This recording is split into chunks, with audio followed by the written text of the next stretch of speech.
الرحمن الرحیم والحمد للہ رب العالمین والصلاة والسلام علی سید الانبیاء والمرسلین وائمۃ الطیبین الطاہرین المعصومین ولعنۃ الدائمۃ علی اعداء الدین اما بعد فقد قال سبحانہ وتعالی فی کتابہ المحکم و خطابہ المتقن و قولہ احسن. بسم اللہ الرحمن الرحیم. مثل الذین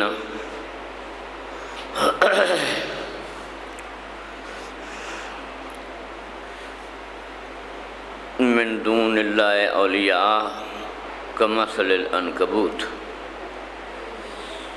اتخذت بیتا ان احون البیوت لبیت العنکبوت لو کانوا یعلمون. صلوات پڑھے.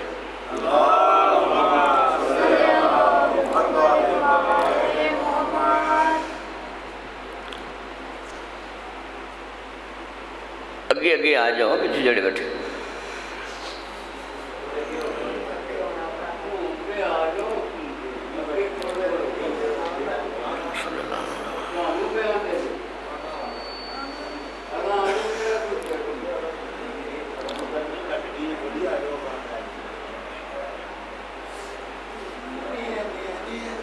میں تواڈے سامنے سورہ عنکبوت دی 41 آیت تلاوت کیتی ہے.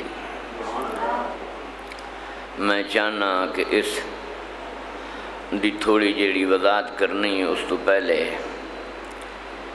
ایک دفعہ تمام ارواح مومنین مومنات، خصوصاً علماء اور شہداء اور بالخصوص بانی مجلس دے بزرگاں واسطے، بالخصوص انہوں دے والدین، انہوں دے مامو جان اور ساڑھے بھائی محسن، انہوں دی اہلیہ اور انہوں دے ایک بھائی دنیا تو ٹر گئے، انہوں واسطے اور اپنے بزرگوں واسطے سورہ فاتحہ تلاوت فرماؤ. بسم اللہ الرحمن الرحیم. الحمدللہ رب العالمین الرحمن الرحیم مالک یوم الدین ایاک نعبد و ایاک نستعین صراط المستقیم انعمت علیہم غیر المغضوب علیہم ولا الضالین. بابا سے بلند صلوات پڑھیں.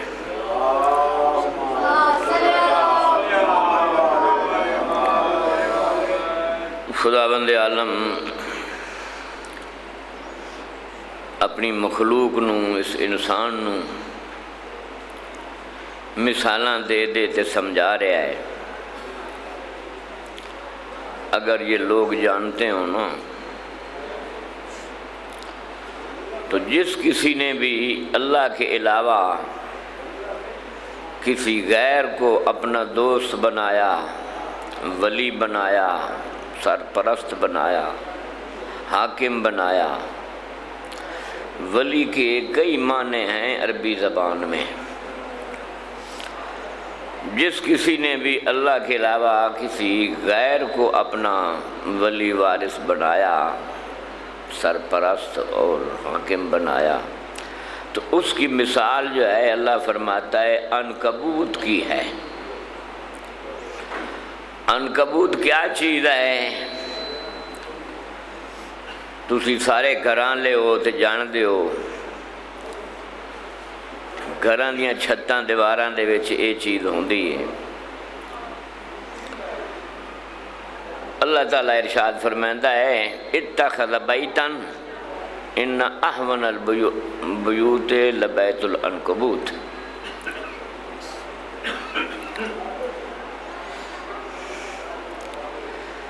سب سے کمزور اور ضعیف گھر جو ہے نا وہ عنکبوت کا ہے. جو ایک مکان بناتا ہے، ایک جالا بناتا ہے، اس میں وہ رہتا ہے. اس جالے کی باریک باریک تندیں اور تاریں ہوتی ہیں، وہ اس لیے مکان بناتا ہے کہ یہ میرے لیے پناہ گاہ ہے اور دشمن سے میری حفاظت کرے گا۔ اللہ تعالیٰ مثال دے کر ارشاد فرما رہا ہے کہ کائنات میں اس سے کمزور گھر اور ہو ہی کوئی نہیں سکتا۔ ایک معمولی سا ہوا کا جھونکا آئے نا تو یہ ٹوٹ پھوٹ جائے۔ اللہ یہ مثال دے رہا ہے کہ تمہارے پاس جیسے خدا جیسی قادر ذات موجود ہے تو خدا کو چھوڑ کر کسی غیر کو اپنا ملجا ماوا بنانا تو گویا یہ ایسے ہی ہے جیسے عنکبوت کا گھر ہے۔ جیسے وہ کمزور ہے اسی طرح یہ بھی کمزور ہے۔ دنیا تعلق جوڑ دیے، آئے ایس ایچ او اے نال میرا تعلق ہو جائے، آئے ایم پی اے، آئے ایم این اے، گورنر صاحب نے، وزیر اعلیٰ صاحب نے، جی نال تعلق ہونا چاہیے، یہ وزیر اعظم نے، یہ جتنے تعلق آئے نا اللہ کے علاوہ یہ کچے دھاگے سے بھی زیادہ کمزور ہیں۔ مضبوط جو تعلق ہے انسان کا وہ اپنے خالق کے ساتھ ہے، تو انسان کو ان لوگوں کو چھوڑ کر اللہ کے ساتھ تعلق رکھنا چاہیے جو قادر ذات ہے، جس نے اس انسان کو پیدا کیا ہے۔ کتنی محبت ہے اس خدا کو ہم جیسوں سے کہ ہم کوئی چیز نہیں تھے، ناچیز تھے، اس نے ہمیں چیز بنایا ہے، تو کوئی محبت تھی نا۔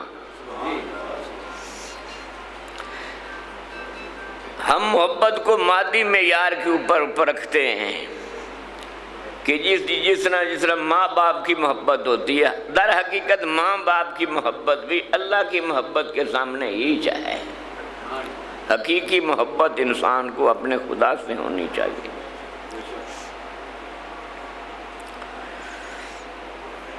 میں ایک کتاب میں پڑھ رہا تھا کہ حضور سرور کائنات صلی اللہ علیہ وسلم مدینے کی گلی سے گزر رہے تھے تو کسی بی بی نے دیکھا حضور آ رہے ہیں تو وہ اپنے دروازے پہ کھڑی ہو جاتی ہے۔ جب حضور اس کے پاس پہنچتے ہیں تو وہ بڑی التجا کرتی ہے کہ حضور ذرا آپ اندر تشریف لے آئیں۔ حضور جب اندر جاتے ہیں تو کیا دیکھتے ہیں کہ تندور میں آگ لگی ہوئی ہے اور آگ کے شعلے بھڑک رہے ہیں۔ تو وہ دیکھ کر کہنے لگے یا رسول اللہ یہ آگ ہے، کیا میں ماں ہوتے ہوئے اپنے بچے کو آگ میں ڈال سکتی ہوں؟ حضور نے فرمایا کوئی ماں بھی ایسا نہیں کرتی ہے۔ کہنے لگے یہ بچہ میں نے نہیں جنا، یہ فقط میرے دامن سے آیا ہے۔ پیدا کرنے والی وہی ذات ہے جس نے ہر چیز کو پیدا کیا ہے۔ اس بچے کی تھوڑی سی محبت اللہ نے میرے دل میں رکھ دی ہے، در حقیقت اس محبت کا خالق بھی اللہ ہی ہے۔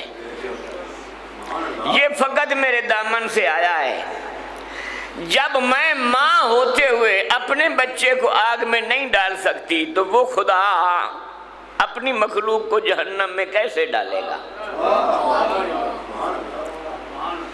تو حضور فرماتے ہیں کہ ماشاءاللہ تیری معرفت اتنی بلند ہو گئی ہے کہ تو کبھی جہنم میں جانے والی نہیں ہے۔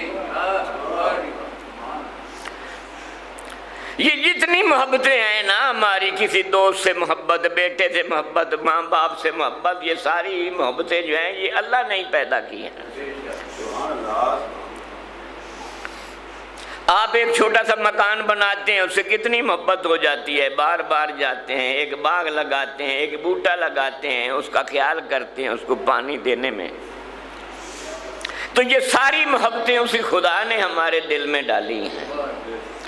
علی علیہ السلام نہج البلاغہ میں یا شاید دعائے کمیل میں ارشاد فرماتے ہیں اگر تیرا وعدہ نہ ہوتا کہ میں کافروں کو جہنم میں ڈالوں گا تو شاید تو جہنم کو بھی بجھا دیتا، چونکہ تیرا وعدہ ہے اس لیے وہ قائم ہے۔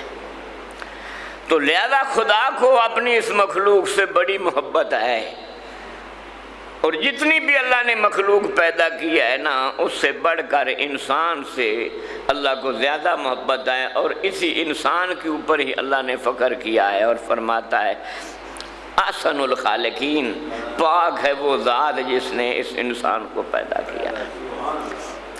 یہ تھوڑا سا میرا مقدمہ تھا، اور میں ایک چیز آپ کی خدمت میں عرض کرنا چاہتا ہوں، چونکہ سانو ٹائم اتنا ہی ملتا ہے جنہ مطلب ہے بندے کٹھے ہو جان۔ انسان نو اس خدا نال محبت کرنی چاہیے، تو ساری کوئی محبت نہیں، اسی اپنے نفس نال زیادہ محبت کر رہے ہونے ہیں۔ بندہ بیمار ہو جائے تو بہانہ لب جاندہ ہے، جی میں بیمار ہاں اس واسطے نماز نہیں پڑھ سکتا، اور زخمی ہو جائے تو پھر وہ زیادہ بہانہ بڑھ جائے گا، جی میں سجدہ کر ہی نہیں سکتا۔ کسی آزاد سجدہ اگر زخم ہو جائے تو آدمی اولن تو وہ نماز دے نیڑے ہی نہیں جائے گا، جے جائے گا تو پھر وہ جائے سجدے والی جیڑی زخمی جگہ ہے انہوں بڑا بچاتے رکھے گا۔ لیکن حقیقی دیکھو نا، کتنی محبت تھی مولا حسین کو اپنے خالق کے ساتھ۔ روایات بتاتی ہیں کہ کربلا کا 10ویں کا دن جس طرح اوپر جا رہا تھا، مولا حسین کا چہرہ ملاقات خدا میں نکھرتا اور چمکتا جاتا تھا۔ اتنے تیر لگے تھے مولا کو کہ انسان اس کا اندازہ ہی نہیں کر سکتا، اور ہر تیر جو تھا نا اس سے دوسرا زیادہ تھا، سینے میں لگا تھا، پیشانی میں لگا تھا۔ پیشانی والا تیر مولا حسین نے نکالا، اور آخری سجدہ مولا حسین نے اسی زخمی پیشانی کے ساتھ دیا ہے، اور وہ تپتی ہوئی گرم ریت کے اوپر رکھ دیا، اس کی پرواہ نہیں کی، لیکن خدا کی محبت اتنی زیادہ تھی مولا حسین نے۔ بتانا یہ چاہتا ہوں کہ انسان کو یہ سوچنا چاہیے کہ جب میرے مولا کا یہ حال ہے کہ وہ فنا فلا ہو جاتے ہیں اللہ کی عبادت میں، تو ہم کون ہیں، ہم کس بات کی مولی؟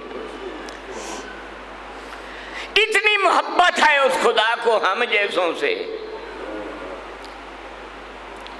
اب دیکھو نا، میرے سامنے کوئی چودھری کوئی نہیں بیٹھے، غریب لوگ بھی بیٹھے نہیں۔ اتنی محبت اللہ نے غریب نال کیتی، اتنی امیر نال نہیں کیتی۔ حضور سرور کائنات صلی اللہ علیہ وسلم دی خدمت وچ کچھ غریب بیٹھے آئے نا، پھٹے پرانے کپڑے، اتو کوئی وڈیرے لوگ آ گئے تھے، انہاں ویکھیا یہ غریباں وچ بیٹھے ہوئے آئے تھے سارے پھٹے پرانے کپڑے، ویکھتے کہنے لگے یا رسول اللہ انہاں نوں کولوں اٹھا دیو، لہذا اسی تواڈے کول بانے آئے۔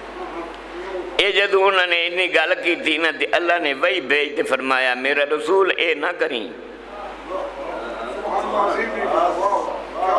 بلکہ تسی قرآن ویکھو تے قرآن وچ اللہ فرمایا ہے جدو یہ غریب آ جاننا تیرے کول تے انہاں تو سلام کرن تو پہلے تو سلام کیتا کر۔ دیکھو نا، جو آتا ہے نا وہ بیٹھے کو سلام کرتا ہے، لیکن یہاں اللہ کا رسول اللہ فرما رہا ہے کہ جب یہ غریب تیرے پاس آئے نا تو پہلے تو سلام کیا کر۔ قرآن کی آیت ہے۔ اور حضور سرور کائنات فخریہ طور پر یہ فرمایا کرتے تھے، شکر ہے مجھے اس پروردگار کا کہ جس نے میری امت میں ایسے لوگوں کو پیدا کیا ہے کہ جن کو پہلے سلام کرنے کا مجھے حکم ہوا۔ اللہ اپنی مخلوق کو ذلیل نہیں دیکھنا چاہتا، وہ خود چونکہ عظیم ہے، عظمت والا ہے، تو چاہتا ہے میری مخلوق بھی کسی کے آگے ذلیل نہ ہو۔ دو چیزیں اللہ کو پسند نہیں ہیں، اتنی محبت کرنے کے باوجود خداوند عالم فرماتے ہیں کہ مجھے دو چیزیں پسند نہیں ہیں اس انسان کی۔ وہ دو چیزیں میں آپ کی خدمت میں عرض کرنا چاہتا ہوں۔ کون کون سی چیزیں پسند نہیں ہیں؟ اللہ فرماتا ہے مجھے یہ پسند نہیں کہ میری ایک مخلوق میری دوسری مخلوق کے آگے اپنی پستی اور ذلت ظاہر کرے کہ جی میں نوکر ہوں، میں چاکر ہوں۔ یہ اللہ کو پسند نہیں ہے۔ اللہ نے تجھے باعظمت بنایا ہے، لہذا تیرا اس کے سامنے جھکنا، اللہ فرماتا ہے یہ میری ذات کے اوپر اعتراض ہوتا ہے۔ تم دونوں کا میں خالق ہوں، میں نے تجھے خلق کیا ہے، میں نے تجھے پیدا کیا ہے، تم سب کا باپ آدم ہے۔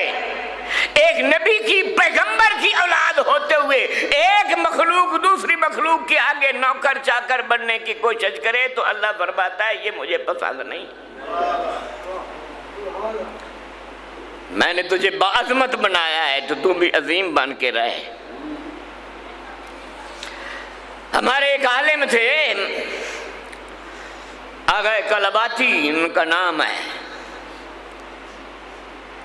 وہ ایسے زمانے میں مرجے تھے کہ جس زمانے میں حدود شرعی جو ہے نا وہ جاری کر سکتے تھے۔ حدود شرعی کا مطلب کیا ہے؟ اگر کوئی چور آ گئے تو اس کا ہاتھ کاٹ سکتے تھے، شرابی آیا ہے تو اس کا زانی آیا ہے تو اس کو کوڑے مار سکتے تھے، چونکہ سرپرستی تھی ایسے بادشاہوں کی کہ جنہوں نے انہیں کہا ہوا تھا بڑے ادب احترام سے کہ آپ حدود شرعی جاری کر سکتے ہیں۔ لیکن آج کل کوئی کرتا ہے، کوئی مولوی کسی کا ہاتھ کاٹتا ہے، وہ زمانہ ایسا تھا۔ ان کے زمانے میں ایک مولوی صاحب کسی شہر میں جاتے ہیں تبلیغ دین کے لیے، اب پیش نماز بنتے جی میں کدی کدی نیالو چکا لے آ جاندے نے جی مولوی صاحب سان کو پیش نماز دیو، جاتا ہے اور 6 مہینے کے بعد وہاں سے کوئی آدمی آتا ہے، وہ آگا کلباتی کو آپ ملتا ہے اور دیکھ کر کہتا ہے ماشاءاللہ جو عالم دین جو پیش نماز صاحب ہمارے شہر میں گئے ہیں نا تو وہ بہت اچھے عالم ہیں، بڑا اخلاق ہے، بڑی زبان میں مٹھاس ہے، بڑی شیریں ہے، بڑی سونی تبلیغ کرتے ہیں۔ ایک آدمی بھی آپ کو شہر میں نہیں ملے گا کہ جو ان کے خلاف انگلی اٹھاتا ہو، سارا شہر خوش ہے۔ اس نے جو اتنی تعریف کی نا تسی بھی خوش ہو گئے ہو سو کہ ماشاءاللہ بڑا اچھا مولوی، لیکن اس عالم دین کی سوچ دیکھو، انہوں نے غصہ آ گیا، انہوں نے بندہ بھیجتے مولوی صاحب نے منگوایا تے ویکھتے کہنے لگے میں نے پتہ لگا ہے کہ تو دین کی تبلیغ نہیں کرتا، تو لوگوں کی چاپلوسی کرتا ہے، تو لوگوں کو خوش رکھنے کی کوشش کرتا ہے کہ یہ سارے میرے اوپر خوش رہیں، چونکہ حق کڑوا ہوتا ہے، اگر تو دین حق بیان کرتا تو حق کڑوا ہے، کڑوا کسی کو پسند نہیں ہے۔ تیرے اوپر سارے شہر کا خوش ہو جانا یہ بتاتا ہے کہ تو دین کی تبلیغ نہیں کرتا، میں تیرے اوپر حد شرعی جاری کروں گا، تو وہاں چاپلوسی کرتا ہے۔ اور پھر انہوں نے اس کو سمجھایا بھی ہے، دیکھ کر فرمانے لگے کیا تیرا اخلاق پاک پیغمبر سے بھی بلند ہے؟ ان کی ساری زندگی جنگوں میں گزر گئی اور تیرے اوپر سارا شہر خوش ہے۔ کوئی نبی مجھے دکھا جس کے اوپر سارے خوش ہوں، کوئی امام دکھا، ابو الائمہ علی ابن ابی طالب ساری زندگی جنگوں میں رہی، 70 جنگیں سے صفین میں حملے ہوئے ہیں، ان کی تو ساری دنیا دشمن تھی، تیرے اوپر سارے شہر کا خوش ہونا بتاتا ہے کہ تو دین نہیں بتاتا، تو کہ دین کڑوا ہوتا ہے اور کڑوا کسی کو پسند نہیں ہے، اور یہ فطرتاً پسند نہیں ہے۔ انسان کو سوچنا چاہیے میں کیا کر رہا ہوں، مجھے کیا کرنا چاہیے۔ اس خدا نے مجھے انسان بنایا ہے، مجھ سے اتنی محبت کی ہے، وہ نہیں چاہتا میں ذلیل ہو جاؤں اس کے سامنے۔ ایک مثال میں آپ کو دیتا ہوں، ٹائم ہی تقریباً ختم ہو گیا ہے۔ حضور سرور کائنات صلی اللہ علیہ وسلم واز فرما رہے تھے، دین بتا رہے تھے اپنی مسجد میں۔ ایک غریب آدمی بیچارہ آ جاتا ہے، پھٹے پرانے کپڑے ہیں، میلا لباس ہے، وہ آتا ہے حضور کی تبلیغ سننے کے لیے، اور اتفاق سے جہاں وہ بیٹھنے لگا نا وہاں کوئی چودھری قسم کا آدمی بیٹھا تھا، سفید پوش۔ جب وہ غریب بیٹھنے لگا نا تو وڈیرا جو تھا نا اس نے اپنا دامن سمیٹنا شروع کر دیا، سائڈ پہ ہو گیا۔ حضور نے اس کی یہ حرکت دیکھ لی اور فرمایا کیا تم اس سے ڈر رہا ہے کہ اس کا پھٹا پرانا اور میلا کچیلا لباس تیرے لباس پہ غالب آ جائے گا؟ کہنے لگا نہیں یا رسول اللہ۔ کیا اس سے ڈرتا ہے کہ تیری سفید پوشی ادھر چلی جائے گی؟ کہا نہیں یا رسول اللہ۔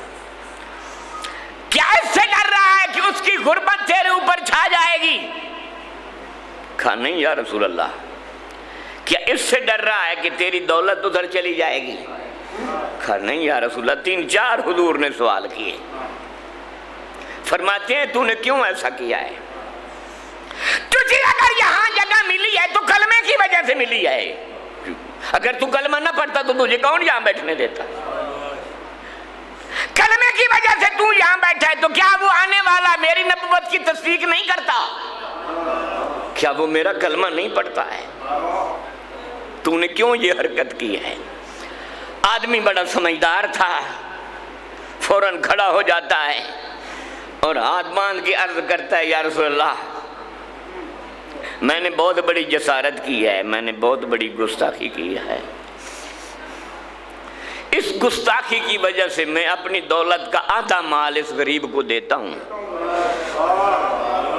یہ مجھے معاف کر دے۔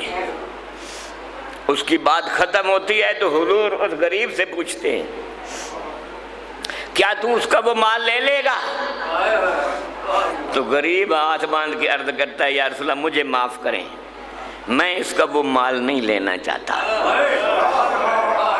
صحابہ کرام رضوان اللہ علیہم جو بیٹھے تھے نا وہ اس کو دیکھ کر کہنے لگے تو مال نہیں لیتا؟ اتنا مال مفت میں تجھے مل رہا ہے وہ نہیں لیتا؟ تو وہ غریب آدمی ان کو دیکھ کر کہنے لگا اگر میں نے وہ مال لے لیا تو میں بھی وہی کام کروں گا جو یہ کر رہا تھا۔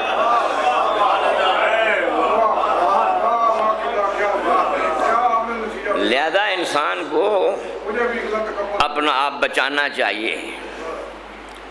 ایک چیز یہ اللہ کو پسند نہیں ہے کسی کی چاپلوسی کرنا، اور دوسرا ہے کسی سے مانگنا۔ خود کام کاج کر سکتا ہے اور خود بیٹھ جائے اور کام نہ کرے، تو یہ چیز اللہ کو پسند نہیں کہ آدمی مانگنا شروع کر دے۔ انسان کو چاہیے اپنا کام خود کرے، خود پاک پیغمبر بھی اپنا کام خود کرتے تھے۔ ایک دفعہ ایسا ہوا کہ حضور کا قافلہ آ رہا تھا تو رستے میں پڑاؤ ڈالا وہاں انہوں نے اونٹ بٹھا دیے اور اپنا سامان اتار لیا کہ آرام کرتے ہیں یہاں پر۔ تو وہاں کھانے پکانے کے لیے انہوں نے مشورہ کیا کہ کھانا کون پکائے گا، گوشت کون بنائے گا، ذبح کون کرے گا۔ تو ایک نے کہا یا رسول اللہ جانور میں ذبح کر کے دوں گا، دوسرا کہتا ہے کہ یا رسول اللہ گوشت میں بنا کے دوں گا، تیسرے نے کہا میں پکاؤں گا۔ یہ سارے کار تقسیم ہو گئے تو حضور فرماتے ہیں اچھا لکڑیاں میں چن کے لے آؤں گا۔ لہذا حضور خود لکڑیاں لینے کے لیے گئے، پیچھے پیچھے صحابہ کرام بھی، تھوڑا سا حضور آگے چلے نا تو پھر پیچھے آ جاتے ہیں۔ وہاں آ کر اپنے اونٹ کا گوڈا جو تھا نا وہ باندھتے ہیں۔ ہن تانوں شاید نہیں پتا جنہ اٹھ رکھے ہوئے ہوندے نا اٹھ نوں جدوں بہان نا تو پھر انہوں ایک کام کر دین، جی میں آج کل سکوٹر کھلا رہی دا ہے تو پھر انہوں تالا مار دے بھی دا تاکہ اور کوئی نہ اٹھا دے، لہذا وہ گوڈا باندھ دے دیں تاکہ اٹھ نہ سکے۔ لہذا حضور آئے اور انہوں نے وہ اپنے اٹھ کا گوڈا جو تھا نا وہ خود رسی سے باندھ دیا۔ تو صحابیہ دیکھ کر عرض کرنے لگے یا رسول اللہ کہ آپ کے نوکر آئیں کسی اور کو حکم دے دیتے یہ کام وہ کر سکتا۔ تو حضور فرماتے ہیں جو کام انسان خود کر سکتا ہو تو دوسرے کے اوپر کیوں ڈالے؟ ایک کسی کی چاپلوسی کرنا اور دوسرا کسی سے مانگنا، خود ہاتھ پیر ہیں، صحت ہے، پھر انسان دوسروں کے اوپر بوجھ بنے، یہ اللہ کو پسند نہیں ہے۔ لہذا تسی سارے ایسا مولویاں طرح نہ ہو جاؤ کہ کمائے کوئی تے کھاوی اسی اور ادھو تے لڑیے بھی صحیح۔ کدی نہیں ویکھیا گامے شاہ چلے جاؤ تبرک دا کی حشر ہوندہ ہوتے، کسی کی وہاں کمیر جو ہے وہ درست نہیں رہتی، وہ اتنا ایک ہی حال ہوتا ہے۔ ایک آدمی تھا مدینے میں، غریب تھا بیچارہ، فاقوں پہ فاقے گزرتے تھے۔ رات کو دونوں میاں بیوی بیٹھے سوچنے لگ گئے کہ کیا کریں، کل بھی فاقہ تھا، آج بھی فاقے میں دن گزر گیا ہے۔ تو بیوی دیکھ کر کہنے لگی، تو جو پاک پیغمبر کی خدمت میں جاتا رہتا ہے، ان کے سامنے اپنا حال بتا کہ ہمارا یہ حال ہے کہ ہم فاقوں پہ فاقے گزرے۔ تو اس نے بیوی سے وعدہ کر لیا کہ کل میں جب حضور کی خدمت میں جاؤں گا نا تو میں ان کو اپنا حال ضرور عرض کروں گا۔ جب آتا ہے، حضور تبلیغ کر رہے تھے، مسجد کھچا کھچ لوگوں سے بھری ہوئی تھی۔ جب یہ غریب آدمی سامنے آیا نا تو حضور نے یہ جملہ ارشاد فرمایا، اگر کوئی مجھ سے مانگے تو میں دے دوں گا، اگر نہ مانگے اور اللہ کوئی بے نیاز سمجھے تو اللہ اس کو دوسروں سے بے نیاز کر دے گا۔ وہ سوچنے لگا کہ حضور نے جملہ کہا ہے، اگر کوئی مجھ سے مانگے تو دے دوں گا، اگر نہ مانگے تو اللہ اس کو امیر ترین کر دے گا۔ شرم کے مارے اس نے حضور سے بات نہیں کی۔ شام کو جب گھر آیا تو بیوی نے پوچھا، بتایا تھا؟ دیکھ کر کہنے لگا، نہیں مجھے شرم آ گئی تھی، حضور نے جب مجھے دیکھا تو انہوں نے یہی جملہ فرمایا ہے تو مجھے شرم آ گئی تھی۔ تو بیوی دیکھ کر کہنے لگے، واہ جی واہ، حضور ویسے تبلیغ کر رہے تھے، تجھے دیکھ کر انہوں نے کہا ہے یہ نہیں ہو سکتا، آپ کہتے تو صحیح حضور کو۔ اس نے کہا چلو صبح میں جاؤں گا تو ضرور بات کروں گا۔ صبح بھی جب آتا ہے تو حضور اس کو دیکھتے ہی فرماتے ہیں، اگر کوئی مجھ سے مانگے تو میں دے دوں گا، اگر نہ مانگے تو اللہ اس کو امیر ترین کر دے گا۔ نبی امام معصوم وہ ہوتا ہے جو آنے والے کی دل کی کیفیت بھی جان جائے کہ یہ کس نیت سے آ رہا ہے۔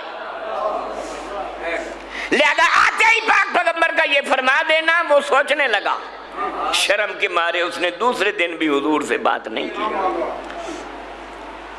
گھر میں آیا، بیوی نے پوچھا، بتایا تھا؟ اس نے کہا نہیں، آج بھی جب گیا ہوں تو حضور نے یہی فرمایا ہے، وہی جملہ کل والا۔ اس نے کہا وہ ویسے فرما رہے ہوں کہ ویسے ان کے زبان مبارک پہ یہ جملہ پھر آگے ہوگا، تو نے سمجھایا کہ یہ مجھے ہی کہا ہے۔ اس نے کہا چلو کل جیسے بھی ہے میں بات ضرور کروں گا۔ تیسرے دن جب آتا ہے تو اس کو دیکھتے ہی حضور پھر وہی جملہ ارشاد فرماتے ہیں، اگر کوئی مجھ سے مانگے تو میں دے دوں گا، اگر نہ مانگے تو اللہ اس کو امیر ترین کر دے گا، کسی کا محتاج نہیں رہے گا۔ تو وہ بیٹھ تو گیا لیکن سوچنے لگ گیا، یار یہی جملہ حضور آج تیسرا دن ہے بار بار کہہ رہے ہیں، کیوں نہیں اللہ نے مجھے صحت دیا ہے، میری جوانی ہے، میرے اعضاء ہیں، میرے ہاتھ ہیں، میرے پیر ہیں، سب کچھ، کیوں نہیں میں ان سے کام لیتا؟ اللہ نے اس کے ذہن میں چیز ڈالنی تھی، وہیں بیٹھے بیٹھے اس میں خیال آ گیا کہ حضور جب محفل برخاست کریں گے اور تبلیغ مثلا فرما کر جب جانے لگیں گے تو میں سیدھا جاؤں گا کسی دکان سے کلاڑی کرائے پہ خریدوں گا اور جنگل میں چلا جاؤں گا، لکڑیاں کاٹوں گا۔ جنگل میں چلا گیا، رسی بھی لے لی، کلاڑی بھی لے لی، اس نے وہاں درخت لکڑیاں کاٹنی شروع کر دیں۔ کافی دیر کاٹتا رہا اور شام کو ایک گٹھا سر کے اوپر اٹھا کر وہ بازار میں لے آیا، اس نے فروخت کیا، اس سے جو چیزیں ملی اس سے اس نے اپنے گھر کا سامان لیا، ہانڈی روٹی پکی اور سب نے کھایا، اللہ کا شکر ادا کیا۔ دوسرے دن پھر چلا گیا، تیسرے دن پھر چلا گیا، آخر جاتے جاتے اس کے ذہن میں خیال آیا کہ کیوں میں کلاڑی کرائے پہ لیتا ہوں، اب تو ماشاءاللہ میرے پاس پیسے بھی ہو گئے ہیں، میں اپنی کلاڑی خرید لیتا ہوں، اپنی رسی لے لیتا ہوں۔ تو اس نے کلاڑی اپنی لے لی، تو پھر میں جانے لگا تو پھر سوچنے لگا اب تو ماشاءاللہ اللہ نے کافی برکت ڈالی ہے، میرے پاس پیسے ہو گئے ہیں، کیوں میں سر کے اوپر اٹھا کر آتا ہوں، کوئی میں گدھا گاڑی بھی لے لیتا ہوں، اس کے اوپر میں لے آؤں گا۔ پھر وہاں میں گزرتا ہے، لوگ مزدور صبح صبح بیٹھے ہوئے تھے، کسی کو مزدوری ملتی ہے کسی کو نہیں، تو اس نے کہا کیوں نہیں ان مزدوروں کو بیچاروں کو جس کو نہیں ملتی ہے میں ساتھ لے جاتا ہوں۔ تو ایک دو مزدوروں کو لے گیا، ان کا کہ لکڑیاں کاٹو میں تمہیں دیہڑی دے دوں گا، تو لہذا وہ کاٹنے لگ گئے، پھر وہ اٹھا کر بازار میں لے آئے، اس طرح پھر اور مزدور پھر اور مزدور۔ چونکہ روایات بتاتی ہیں کہ وہ اتنا مالدار ہو گیا تھا کہ اس سے اپنا پیسہ سنبھالا نہیں جاتا تھا کہ فلاں فلاں جگہ کے اوپر کتنا کتنا پڑا ہے۔ ایک دن یہ آ رہا تھا اور حضور جا رہے تھے، دونوں آمو سامنے آ جاتے ہیں، وہ لکڑیاں لے کر آ رہا ہے اور وہ جا رہے ہیں، تو اس کو جاتے ہوئے حضور نے یہ ارشاد فرمایا، یہ کام اچھا ہے جو تو کر رہا ہے، یا وہ اچھا تھا جس کی وجہ سے تو 3 دن میرے پاس آتا رہا تھا؟ کہنے لگا نہیں یا رسول اللہ یہ کام اچھا ہے۔ عزت نفس کو برقرار رکھیں۔ بس میں ایک بات عرض کر کے ختم کرتا ہوں۔ میں نے ایک روایت دیکھی ہے امام جعفر صادق علیہ السلام کی،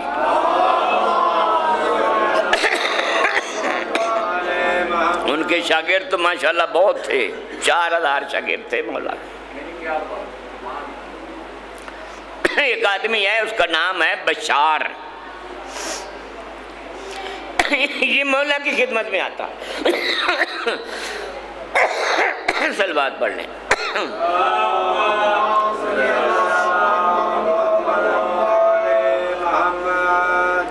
مولا دسترخوان پہ تشریف فرما تھے، کھانا شروع کر رہے تھے کہ یہ بشار آ جاتا ہے، تو مولا اس کو دعوت دیتے ہیں آپ بیٹھ جا کھانا کھا۔ کتنا خوش نصیب ہے کہ مولا خود اس کے میزبان بن رہے ہیں، فرماتے ہیں آپ بیٹھ کر کھانا کھا۔ مولا کا حکم تھا فوراً بیٹھ جاتا ہے، کھانے کی طرف دیکھتا ہے، پھر مولا کی طرف دیکھتا ہے، پھر رونے لگ جاتا ہے، کہتا ہے مولا آپ کا حکم تھا میں بیٹھ گیا ہوں، لیکن میرا دل نہیں کرتا کھانا کھانے کے لیے۔ مولا نے پوچھا وجہ کیا ہے؟ کہنے لگا میں آ رہا تھا، رستے میں نے دیکھا کہ ایک عورت کو لوگ مار رہے تھے، تو میں نے پوچھا کہ اس کو کیوں مار رہے ہیں، تو پتہ چلا کہ اس کا چلتے چلتے پاؤں پھسلا ہے اور یہ گر گئی ہے، اور گرتے ہی اس نے یہ جملہ کہا ہے لعن اللہ ظالمی کہ یا فاطمہ، بی بی تیرے اوپر ظلم کرنے والے کے اوپر اللہ کی لعنت ہو۔ لوگ اس کو مارنے لگ گئے اور پکڑ کر قاضی کے پاس لے گئے، تو میں آپ کی خدمت میں آ گیا ہوں۔ تو مولا نے بھی کھانا چھوڑ دیا، فرمایا آپ مسجد صالح میں چلتے ہیں۔ ایک آدمی کو بلا کر دیکھ کر فرماتے ہیں جا ذرا پتہ کر اس عورت کے ساتھ قاضی کیا کرتا ہے، اور خود مولا مسجد صالح میں 2 رکعت نماز ادا کرتے ہیں، بارگاہ توحید میں التجا کرتے ہیں، ابھی دعا مانگ رہے تھے، وہ آدمی واپس نہیں آیا تھا کہ مولا اسی بشار کو خوشخبری دیتے ہیں کہ تجھے خوشخبری ہے کہ اس عورت کو چھوڑ دیا گیا ہے، آزاد ہو گئی ہے۔ اتنے میں وہ آدمی جس کو بھیجا ہوا تھا وہ بھی آ جاتا ہے، اس سے پوچھتے ہیں کیا ہوا ہے، تو وہ دیکھ کر کہتا ہے وہ عورت گئی ہے۔ تو قاضی نے پوچھا ہے تیرے ساتھ یہ کیوں ہوا ہے، انہوں نے کیوں مارا ہے، تو اس نے یہ جملہ کہا ہے کہ میں جب گری تھی تو میں نے بی بی کے ظالم کے اوپر قاتل کے اوپر لعنت کی تھی۔ یہ سننا تھا کہ قاضی کی آنکھوں سے آنسو جاری ہو جاتا ہے، اور خود اس کو اپنی طرف سے انعام بھی دیتا ہے کہ یہ لے لے اور تم مجھے معاف کر دے کہ میں نے یہاں آنے کی تجھے تکلیف دی ہے۔ لیکن یا مولا اس عورت نے اس کا وہ مال قبول نہیں کیا، وہ نہیں لیا اس نے، تو مولا نے اپنی طرف سے بشار کو اور اس آدمی کو دیکھ کر فرمایا واللہ وہ عورت مستحق تھی لینے کی، لیکن اس نے عزت نفس کو برقرار رکھا ہے، اس نے اس کا مال قبول نہیں کیا۔ اب لے جا میری طرف سے مال، اور اس عورت کو جا کر میرا سلام کہنا، اور اس کو کہنا کہ یہ امام جعفر صادق علیہ السلام نے تیری خدمت میں بھیجا۔ تو وہ آدمی لے کر آتا ہے، اس بی بی کو دیتا ہے، سلام کرتا ہے۔ وہ مال پہلے اس نے قبول نہیں کیا، تو اس نے کہا نہیں یہ میں خود نہیں لایا ہوں، امام جعفر صادق علیہ السلام نے بھیجا۔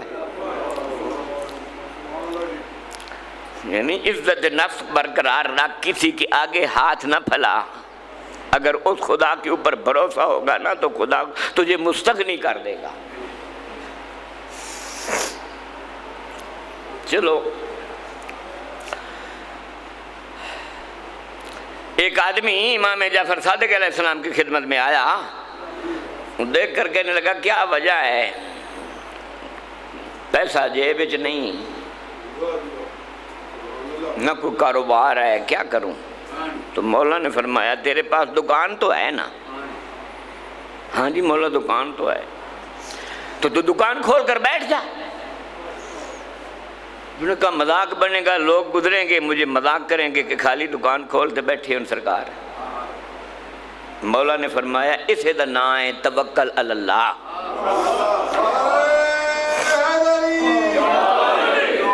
جو تو کر سکتا ہے کر، جو تو نہیں کر سکتا پھر اللہ کرے گا۔ تیری دکان ہے کھول کر بیٹھ جا، باقی کام اللہ کرے گا۔ آیا اس نے جھاڑو دیا، دکان خالی میں بیٹھ گیا۔ دو چار آدمی گزرے، انہوں نے تھوڑا مذاق بھی کیا۔ پھر ایک آدمی آ گیا، اس نے کہا سبزی کا ٹوکرا اٹھایا ہوا، اس نے کہا میں نے یہ ٹوکرا خریدا ہے، میری فوتگی ہو گئی ہے، میں نے 100 روپیہ بھرا ہے اس کے اوپر، تو لہذا تو خالی بیٹھا ہے نا تو یہ فروخت کر دے، اتنے کا میں نے خریدا ہے، اوپر جتنے ہوں گے وہ ہم 50-50 کر لیں گے۔ تو لہذا اس کی دکان چلنے لگ گئی۔ اللہ کا کرنا ایسا ہوا کہ گھنٹے آدھے گھنٹے میں وہ ساری سبزی فروخت ہو گئی۔ پھر ایک آدمی آ گیا غلہ لے کر کے، یہ بوری میں نے آٹے کی لی تھی، مجھے یہ مجبوری بن گئی ہے، تو خالی بیٹھا ہے، یہ فروخت کر لے، باقی 50-50 کر لیں گے۔ وہ فروخت کرتا رہا۔ اللہ کا کرنا ایسا ہوا کہ وہ بھی جلدی فروخت ہو گئی۔ پھر ایک آدمی فروٹ کا ٹوکرا لے کر آ گیا۔ قبلہ شام تک اس کی دکان بھی چلتی رہی اور اچھے خاصے شام کو پیسے لے کر گھر گیا، اور اس کی ہانڈی روٹی بھی بن گئی۔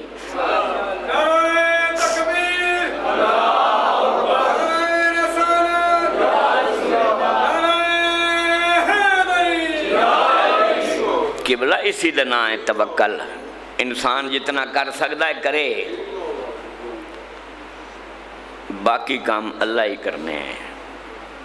ویسے میرا ٹائم کافی ہو گیا سی، میں کتھے جانا تو میں معذرت کرنا ہے، نہ من جانتے لیٹ پڑھایا ہے۔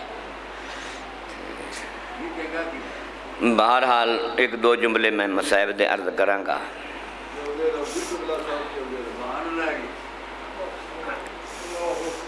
بی بی زہرا سلام اللہ کا بڑا کردار ہے۔ تسی کدی انہاں گلاں نوں سوچیا کرو نا، اگر فاطمہ نہ ہوتی نا تو تم علی کی ولایت ثابت نہیں کر سکتے۔ کیسی ثابت کی ہے اس بی بی نے؟ وہ عورت جس کا بچہ سکت ہو گیا ہو، اس کے لیے اٹھنا کتنا مشکل ہوتا ہے۔ قبلہ محسن سکت ہو گیا تھا، لیکن بی بی کی چیخ نکلتی ہے تو فضا کو بلاتی ہے، فضا جلدی آ، میرا محسن شہید ہو گیا۔ فضا چکی چلا رہی تھی، چونکہ یہ نوبت تھی فضا کی، ایک دن وہ کام کرتی تھی، ایک دن جناب زہرا کام کرتی تھی، اس دن وہ چکی چلا رہی تھی۔ بی بی نے دیکھ کر فرمایا فضا جلدی آ، میرا محسن شہید ہو گیا۔ فضا آئی، بی بی نے پہلا سوال یہ کیا ہے میرے سرتاج کہاں گئے، علی کہاں گئے؟ فضا روتے ہوئے دیکھ کر کہتی ہے بی بی کیا بتاؤں، لوگ پکڑ کر رسے میں گلے میں رسہ ڈال کر لے گئے۔ قبلہ ایسی حالت میں زہرا کا اٹھنا، وہ عورت جانتی ہے جس کا بچہ سکت جو ہو جائے تو اس کا اٹھنا کتنا مشکل ہوتا ہے۔ ایسی حالت میں بی بی اٹھ کر دروازے تک آئی ہیں اور دیکھ کر فرماتی ہیں علی کو چھوڑ دو ورنہ میں سر کے بال کھول دوں۔ بی بی کا یہ کہنا تھا کہ مسجد نبوی کی دیواریں ہلنے لگ گئی تھی۔ علی مولا نے جب آثار عذاب دیکھے نا تو فوراً جناب سلیمان فارسی سے دیکھ کر فرماتے ہیں سلمان جلدی جا بنت رسول سے جا کر کہے کہ علی کہہ رہے ہیں بد دعا نہ کرنا، تو رحمت للعالمین کی بیٹی ہے۔ سلمان آتا ہے اور روتے ہوئے دیکھ کر کہتا ہے بی بی میں نہیں کہتا، علی کہہ رہے ہیں کہ بد دعا نہ کرنا ورنہ مدینہ ختم ہو جائے گا، تیرے بابا کی محنت ضائع ہو جائے گی۔ اللہ لعنت اللہ علیہ۔